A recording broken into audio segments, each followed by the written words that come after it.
Kim Jong-un has not been seen in public for more than 2 weeks. These images are thought to show the Supreme Leader's train near the North Korean coast at a luxury compound. But on Saturday, Kim skipped his second major event, Army Day. It's a deepening mystery, with rumours about his poor health and possible demise making headlines around the globe. Reuters reporting a team including medics flew into North Korea from China. One well-connected Chinese commentator posting to millions of followers. Some wait for the official announcement.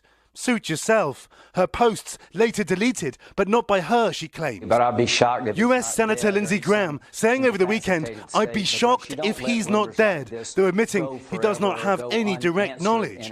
South Korea still insisting its intelligence shows nothing unusual. A North Korean newspaper claiming Kim even sent a letter. How closely guarded is Kim Jong-un? How many people around him would know that something is wrong? That would be a very small circle of people. The rumors on the ground are probably people on the outside. When Today made a rare trip to the world's most isolated dictatorship, we found Kim Jong-un's image everywhere. So you thank Kim Jong-un for this?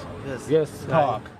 Whatever the truth, this woman may be central behind the scenes. Kim Jong-un's sister represented him at the Winter Olympics and accompanied him during his 2 summits with President Trump. Now, it's possible, of course, that Kim Jong-un is in lockdown over the coronavirus, but Savannah, it's so important because, remember, North Korea is a nuclear-armed nation. If it lost its leader, a weakened world would face another crisis. Savannah?